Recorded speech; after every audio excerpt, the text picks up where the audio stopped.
Well, long awaited. We've had this crowd all morning waiting to talk about this vehicle. Ladies and gentlemen, allow me to welcome to the stage Spike Feresten, Paul Zuckerman, the owner of this beautiful Zagato. Thank you. Hey, thanks for having us here. We're happy to be here with our Porsche people. So I'm going to ask you, you should know this. The microphone needs to be next to your mouth. So These guys can hear me. If I go like this, it's going to get insane. Because don't worry, we'll adjust All right. it, and then you can pass it around. All right, here we go. What do you got? Everybody's been asking me what this beautiful car is, and I've kind of refrained from telling them. So if you wouldn't mind, share with them, what is a Zagato? Well, back in 1959, there was a plan between Porsche and Zagato to build this car that never happened. Instead, Porsche put everything on pause and built the Abarth Carrera STL. So this was their design concept. And about 4 or 5 years ago, Zagato found the original plans. They brought the Porsche executives to Milan, sat them down in a little theater and made a presentation and said, we've done 3D imaging of the sketches and we want to build this car with your blessing. We want to use the Porsche badging on it and we want it to be sanctioned by Porsche, and they said yes. And they built 9 Spyders and 9 coupes. This is obviously one of the coupes, and they offered, I'm not sure how they offered everybody else the car, but to Paul and I, they just direct messaged us on Instagram and said, do you want one? So do you guys get direct messages on Instagram to buy something like this? Because I don't. There are going to be 9. There'll be another one in the United States, and that was bought by Ben Clymer of Hodinkee. And I believe it was 2 years ago yesterday that we originally weren't quite sure what the car was and didn't have a lot of time to think about it and passed on it. But then in Porsche Panorama magazine, we saw the pictorial as we were landing 2 years ago, and Zuckerman said, "Get that now." Is that's you said more than that, I'm sure. Yeah, I did. And by the time we had our bags, they had sold the car to someone else, but said, "We'll honor it. We'll give you number 7," and this is number 7. And now here we are 2 years later, and it was delivered last week. And speaking of delivery, can we talk about yesterday's delivery? Yeah, here. Go ahead, Paul. Well, yesterday we were on our way over, and the gas gauge was reading a little bit funny. We didn't know if it meant it was full or empty, and that meant just take a chance. And that resulted in us breaking down on the side of the road, or stopping on the side of the road for everyone to see us. And you came to our rescue. We tried. PCA came to the rescue. But that's what was great. I mean, immediately, you guys were, they drove 5 miles down the road here. It was this hot, but with a traffic jam. They brought us gas. We laughed the whole way back. Look, we didn't want to be responsible for leaving you on the side of the road. No, you really saved our lives. And then they drove us back to the hotel. I mean, you can't say enough good things about PCA NA and Porsche Club and the Porsche people and you folks. That's why we're here and not quail. Yeah. Did you hear that? We'll just keep that amongst us friends. Oh, come on. Yeah. So, Spike's Car Radio. Yes. Crazy. I mean, everybody look forward to hearing about it, and how's it changed for you in terms of when it started and today and bringing on guests and such? You know, it really started with this thing that Paul and I and Jerry Seinfeld do where we just get in a car on the weekends. You know, it's often said we don't golf, we just go for a drive. And we would go to Bill's in Malibu and sit on the porch, take pictures of cars and just talk, and that would, you know, you'd feel like you were on a vacation for an hour. And, you know, we started noticing people on the porch were starting to sit close to us. They wanted to listen to our conversation. And, you know, shortly after that, someone offered me a podcast and said, what would you want to do? And I said, you know, I like the idea of kind of leaving a seat open on the conversation I already have with my friends.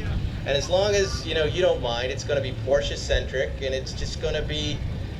We don't mind that it's Porsche-centric at all. The stuff that we talk about, the stupid, you know, things that we get caught up on, you know, why when you ding your door it ruins your week, you know, all of the insider car stuff that really exists as opposed to, you know, what...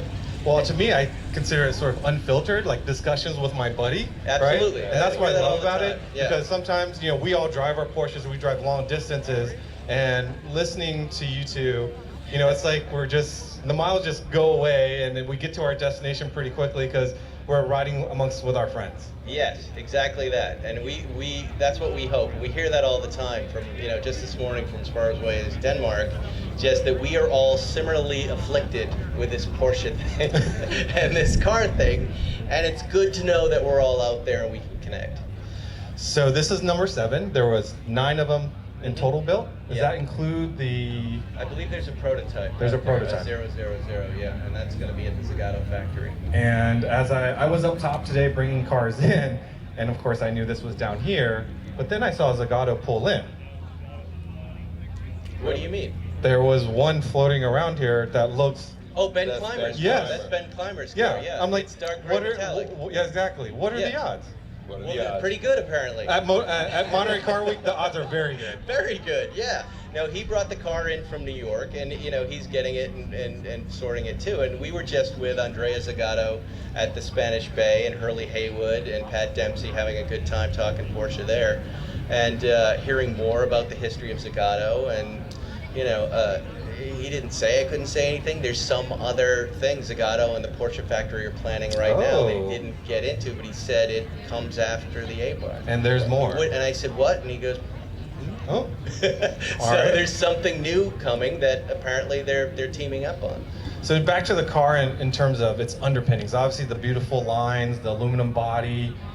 It's a 356. Yep. What year chassis is underneath? The donor car was a car from New York that ended up in Italy that was a 61 356B. 51.6. Okay. And I have to ask, what was the condition of that car before it had Don't this? ask, don't Don't ask, don't tell. Don't ask, don't Okay. But you always want to start with a good donor, so I imagine it was presentable. Right. It doesn't matter because all the body panels went away. Right. And the motor that's in the car. And the motor, right. Yeah.